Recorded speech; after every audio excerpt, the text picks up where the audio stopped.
Picture this. It's 7 p.m. You've done everything right. You're over 60, you're trying to eat lighter at night, so you make what looks like the perfect dinner. A big salad. Spinach, romaine, broccoli florets, shredded raw carrots, tomatoes, a few onion slices, maybe a little corn for sweetness. You drizzle on a garlic-heavy dressing because you've heard garlic is good for the heart. You sit down feeling proud, clean, healthy, disciplined. Then you go to bed. And sometime in the dark hours, when the house is quiet, when your body is supposed to be repairing itself, your blood pressure shifts, your blood chemistry concentrates, your medications either lose their balance or stack too strongly. And you wake up with a strange headache, a drooping face, a numb hand, or words that don't come out right. Now, I want you to listen closely to this next part. I am not saying a salad causes a stroke in one night for everyone. But after 60, your body processes timing, water balance, minerals, blood sugar, and medication interactions differently than it did at 30 or 40. Your kidneys filter more slowly, and your ability to concentrate urine changes with age. Your thirst signal becomes less reliable, your arteries stiffen over time, and your brain becomes less forgiving when blood flow or blood pressure swings too far in either direction. Those aren't scare tactics. Those are real, normal aging shifts that change how your body handles the exact same healthy food. So the message today is urgent, but it's also empowering. What you eat matters, but when you eat it and how you prepare it can be a matter of life or death after 60. And that's what this episode is about. Today we're doing a deep dive into 9 vegetables that are widely considered healthy, but can quietly raise stroke risk factors overnight in seniors when they're eaten at the wrong time, in the wrong form, or without the right preparation, especially if you're on blood thinners, blood pressure medication, diabetes medication, or diuretics. One more thing before we begin. If you ever experience stroke warning signs, face drooping, arm weakness, speech trouble, call emergency services immediately. Do not sleep it off. Minutes matter. All right, let's get into it. Spinach. Spinach is one of the most praised vegetables on Earth. It's loaded with folate, magnesium, nitrates, and antioxidants. But it also contains high levels of oxalates, natural plant compounds that love to bind with minerals, especially calcium. Here's the picture I want you to hold in your mind. Oxalate is like a tiny magnet. Calcium is like the metal filing. When those two meet in the wrong place, especially when fluid is low, they can stick together and form crystals. In the body, the most well-known version of this is calcium oxalate crystals in the urinary tract, which are the most common type of kidney stone. That part is well established. Now, why does this matter for an overnight stroke risk conversation? Because nighttime is when seniors are most likely to become mildly dehydrated without realizing it. You're not sipping water at 2 a.m. Most people are breathing out moisture for hours, and many older adults start the night already underhydrated because the thirst signal is blunted with age. When you're dehydrated, your blood becomes more concentrated. Think of it like this. Soup versus gravy. The thicker the fluid, the slower it can flow through the tiniest vessels, and the easier it is for clot-friendly conditions to form, especially in people who already have plaque, stiff arteries, atrial fibrillation risk, or a history of clots. Dehydration is widely recognized as a factor that can increase blood viscosity and contribute to thrombosis risk. So spinach at dinner isn't poison. The trap is spinach at dinner plus low water intake plus aging kidneys plus nighttime dehydration plus fragile circulation. Safe side strategy for spinach.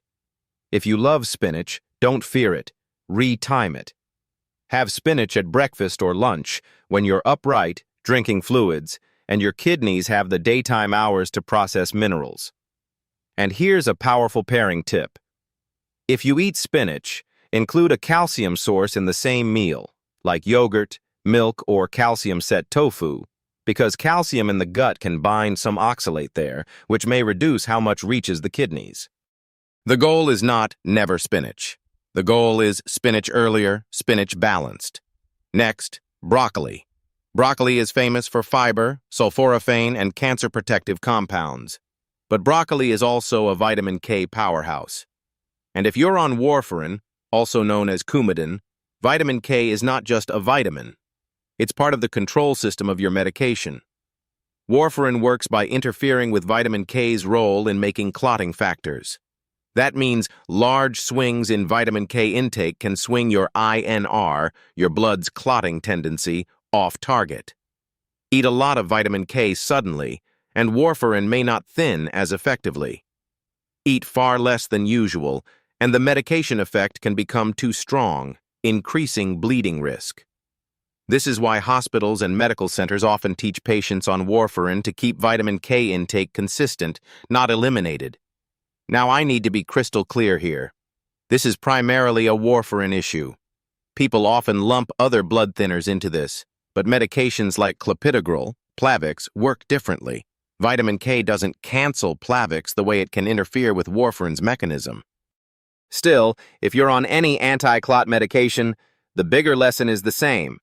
Don't play ping pong with your blood's clotting system. Why does dinner timing matter? Because overnight is a long fasting window.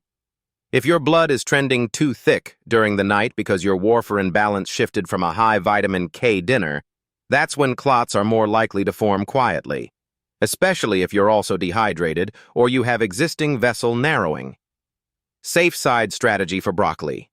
If you're on warfarin, the best strategy is consistency, not fear. If you eat broccoli 3 times a week, keep it 3 times a week. Don't do none all month, then a giant broccoli binge.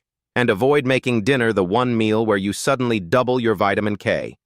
If you want broccoli, a lunch portion is often easier to balance with your overall day. And always talk with the clinician managing your INR before making big diet changes. Source. Now, let's talk about romaine lettuce. Romaine is crisp, refreshing, and it feels light. But that light feeling can trick seniors at night. Here's why. A big romaine salad often replaces a more balanced dinner. And when dinner becomes mostly water and fiber with very little protein, very little healthy fat, and not enough steady carbohydrate for your personal needs, your nighttime blood sugar can become unstable, especially if you take diabetes medications. And instability at night doesn't always look like obvious shaking. Sometimes it looks like waking up at 2 a.m. anxious, sweaty, with a pounding heart, or with restless sleep. When blood sugar drops too low, the body releases counter-regulatory hormones, especially epinephrine, adrenaline, and cortisol, to bring sugar back up. That hormone surge tightens blood vessels and raises heart strain at the exact time your body should be calm and repairing. Hypoglycemia triggering adrenaline is standard physiology. And there's another senior-specific angle. Leafy greens can be nitrate-rich, and nitrates can lower blood pressure in some contexts. That can be beneficial, unless you're already prone to nighttime blood pressure dips, or you're on medications that lower pressure, or you stand up at night and feel dizzy. Some research on high-nitrate leafy greens looks at blood pressure effects. The key is, helpful doesn't mean risk-free at 9 p.m. in every body. Safe side strategy for romaine. If you love romaine at night, don't make it your whole dinner. Add protein and fat so your blood sugar stays steady. A piece of salmon, eggs, chicken, Greek yogurt on the side, or beans if you tolerate them well. And don't go to bed empty just because it feels virtuous. For many seniors, a small balanced dinner protects the brain better than a huge bowl of raw greens. Next, raw carrots. Carrots have a reputation for being one of the safest vegetables, and in many cases they are. Raw carrots have a relatively low glycemic impact for most people. So why am I putting them on this list? Not because carrots are bad, but because raw carrots at night can create a perfect storm in seniors who already have sensitive digestion, diabetes medication timing issues, or a habit of eating a crunchy light dinner that's not truly enough. Raw carrots are tough fiber. They take more chewing, more stomach work, and more time to break down. If your dinner is raw carrots plus lettuce, you may feel full in your stomach, but your bloodstream may not get the steady fuel it needs overnight. And when blood sugar drops in the middle of the night, your body doesn't politely whisper. It can blast you awake with adrenaline. That's the stress hormone surge. That surge can raise blood pressure spikes, tighten vessels, and disturb sleep quality, sleep that seniors need for vascular repair. Safe side strategy for raw carrots. If carrots are part of dinner, consider them cooked, not raw, especially if you have reflux, IBS, or nighttime wake-ups. Cooking softens fiber, reduces digestive strain, and makes the meal feel calmer to the body. And if you want a raw crunch, keep it earlier in the day. Now, garlic. Garlic is one of the most celebrated heart foods in history. But here's the truth that doesn't get said loudly enough for seniors. Garlic can have antiplatelet effects, meaning it can reduce platelet aggregation, which is part of clotting. Compounds derived from garlic, like ajoine, have been studied for platelet effects, and garlic supplementation is frequently discussed in the context of bleeding risk, especially around surgery or when combined with anticoagulants or antiplatelet drugs. Now, do you see the danger? If you're taking aspirin, warfarin, clopidogrel, apixaban, rivaroxaban, or other blood-thinning medications, and you also start increasing garlic heavily, especially concentrated garlic supplements or very garlic-heavy nightly meals, you can push the system toward bleeding risk. And when we're talking about the brain, bleeding risk is not a small thing. A hemorrhagic stroke is bleeding in the brain. So the senior rule is simple. Stacking blood thinners, prescription plus natural, without supervision is risky. Safe side strategy for garlic. Use garlic as food in reasonable amounts, earlier in the day if you're sensitive, and be extremely cautious with garlic supplements unless your clinician approves. And if you notice easy bruising, nosebleeds, bleeding gums, black stools, or unusual headaches, don't ignore it. Report it. Next, onions. Onions contain quercetin, a plant flavonoid that has been studied for potential blood pressure lowering effects, especially in supplement form. There are reviews and meta-analyses suggesting quercetin supplementation can reduce blood pressure in certain groups. Now, onions in food are not the same as a high-dose quercetin pill, but seniors are not living in a simple world where a little effect doesn't matter. Many people over 60 are on blood pressure medication, diuretics, alpha blockers, nitrates, or combinations of medications that already lower nighttime blood pressure. And here's something most people don't realize. Blood pressure naturally changes during sleep. In some older adults, the nighttime dip can become too extreme, or the pattern can become unstable. Either direction can be risky for the brain depending on the person, because the brain needs consistent perfusion, consistent blood flow. There's research on nocturnal blood pressure patterns and associations with brain health and stroke risk. So if you're already a low pressure at night person, especially if you wake dizzy or you've had falls or you get lightheaded standing up, then a dinner that stacks multiple pressure-lowering foods can potentially push you into a low perfusion zone overnight. Safe side strategy for onions. If onions bother you at night, causing reflux, gas, or lightheadedness, keep them cooked and keep them earlier. And if you're on blood pressure meds and you regularly wake up weak, dizzy, or with headaches, ask your doctor about nighttime blood pressure monitoring. Don't guess. Now, corn.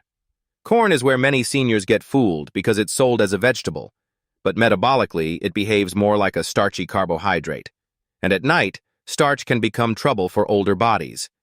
After 60, insulin response tends to be slower, and many people are more insulin resistant than they realize, even without a diabetes diagnosis. That means a starchy dinner can push glucose higher for longer, and higher glucose levels can promote a more inflammatory, thicker blood environment, especially when paired with dehydration during sleep. The glycemic index discussion often places corn and other starchy vegetables in the moderate range, and Harvard and other health sources commonly group corn with starchy carbs rather than watery vegetables. Now, again, corn is not forbidden. But corn at night, especially in large amounts, especially if it's corn tortillas, corn chips, creamed corn, or sweet corn plus other carbs, can become a blood sugar spike that your aging body spends the night trying to manage. And when blood sugar spikes, your body urinates more. That's another dehydration pathway. And dehydration, again, concentrates the blood. Safe side strategy for corn. Keep corn portions modest at dinner or move it earlier in the day. If you want it at night, pair it with protein, fiber, and fat to blunt the glucose rise. Think, corn in a bean and chicken soup, not a bowl of corn by itself. Next, asparagus. Asparagus is famous for making you pee more. That's not just folklore. Many sources describe asparagus as having mild diuretic properties, and it contains compounds like asparagine that are associated with increased urine production. Now here's where seniors have to be strategic. If you eat a diuretic-type food at dinner, you may set up more nighttime urination, more sleep disruption, more fluid loss, and more concentrated blood by early morning. And the early morning hours are already a vulnerable window for cardiovascular events in many people due to natural hormone rhythms and blood pressure shifts. Also, waking multiple times at night increases fall risk. So even if stroke risk isn't the only concern, safety is. Safe side strategy for asparagus. Enjoy asparagus at lunch, not late dinner, especially if you already wake to urinate. And if you do eat it at dinner, balance it with enough fluid earlier in the evening so you're not going to bed dry. But stop heavy drinking right before bed so you're not up all night. The senior sweet spot is hydration earlier, not chugging late. Now let's talk about tomatoes. Tomatoes are a healthy staple, and cooked tomatoes can be a wonderful source of lycopene. But tomatoes are also acidic, and acidic foods are a common trigger for reflux and heartburn, especially at night, when you lie down and gravity stops helping keep stomach contents where they belong. Major health sources discussing heartburn and GERD often list tomato products as triggers.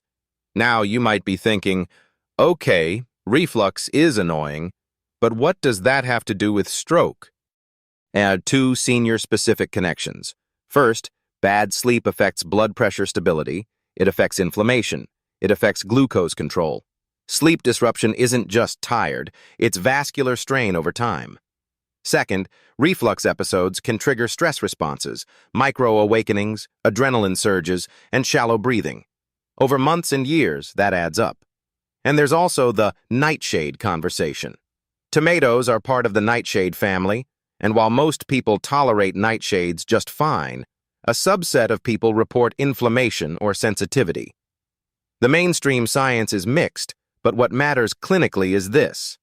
If tomatoes consistently worsen your sleep, your reflux, your pain, or your blood pressure stability at night, then for you, tomatoes at dinner are not a healthy choice.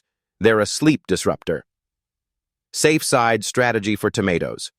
If tomatoes bother you, keep them earlier in the day. If you want tomato flavor at dinner, choose cooked tomato in a smaller amount, paired with protein, and finish eating at least 2 to 3 hours before lying down. And here's the empowering twist. Cooking tomatoes can make lycopene more available. So the safe side isn't raw tomato late, it's cooked tomato earlier in a calmer meal pattern. Now we need to cover one more that sneaks into that healthy dinner bowl all the time.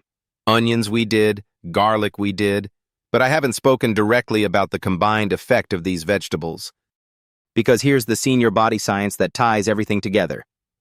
After 60, you're dealing with 3 changes that turn healthy foods into potential overnight risk amplifiers. Number 1, slower fluid regulation. Older adults often have a blunted thirst response, and the kidney's ability to concentrate urine declines with age.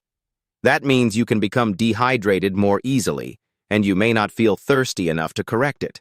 Number 2, stiffer arteries and narrower margins. As arteries stiffen over time, the body has a harder time buffering pressure changes. So nighttime blood pressure swings, too high or too low, can reduce steady blood flow to the brain. This is why nighttime blood pressure patterns are an important topic in aging and brain health research. Number 3, slower insulin response and higher sensitivity to stress hormones. When blood sugar dips or spikes, seniors often feel it more strongly, and it can trigger stronger sleep disruption. Hypoglycemia triggers adrenaline and cortisol, chemically putting your body into fight or flight while you're supposed to be in rest and repair.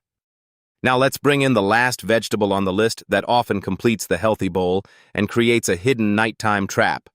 Broccoli we covered, romaine we covered, but what about the dressing and the raw mix? This is where the true danger lives, the pile-up.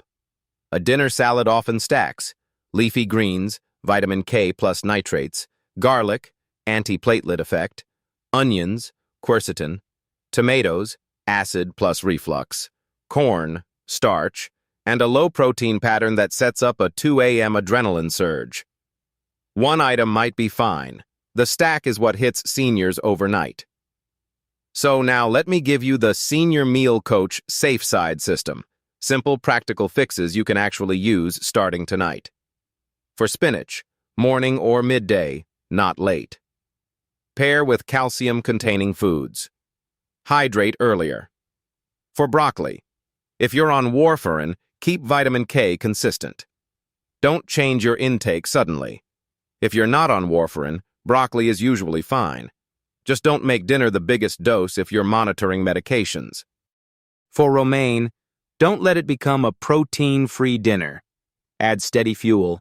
Seniors need stability more than they need volume. For raw carrots, if you're waking at night with anxiety or sweating, experiment with cooked carrots instead, and don't let crunchy raw vegetables replace a balanced meal. For garlic, be careful with supplements and heavy nightly garlic if you're on blood thinners. Food amounts are usually safer, but stacking is real. For onions, if you're on blood pressure meds or you're prone to dizziness at night, keep onions cooked and earlier, and pay attention to how you feel. For corn, treat it like a starch. Portion control it at dinner or move it earlier. Pair it with protein and fiber. For asparagus, avoid late dinner portions if you already wake to urinate. It can push fluid loss and ruin sleep. For tomatoes, if reflux or insomnia is part of your life, tomatoes late can be a trigger. Cooked earlier is often better tolerated than raw late. And here's the master key that makes all of this easier. Stop asking, is this food healthy? Start asking, is this food healthy for me? At this time, in this form, with my medications, with my hydration, with my sleep? That's senior wisdom. Because aging doesn't have to mean getting weaker. It can mean getting smarter. It can mean you stop fighting your body and start working with it, like a coach, not a critic. And I'll leave you with this. Awareness is not restriction. Awareness is freedom. When you understand the timing traps, you don't have to fear food. You just place it where it serves you best. Now, if you're still with me, I want to hear from you, because this channel is not just information, it's community. In the comments, tell me 2 things. Your age, just the number, and which vegetable surprised you most. Was it spinach? Was it garlic? Was it corn? And if you know someone over 60 who eats a big, healthy salad for dinner every night, share this with them. Not to scare them, so they can protect their sleep, protect their circulation, and protect their brain. Because you deserve strong mornings, not frightening wake-ups. And you're not powerless here. You're learning the rules, so you can win.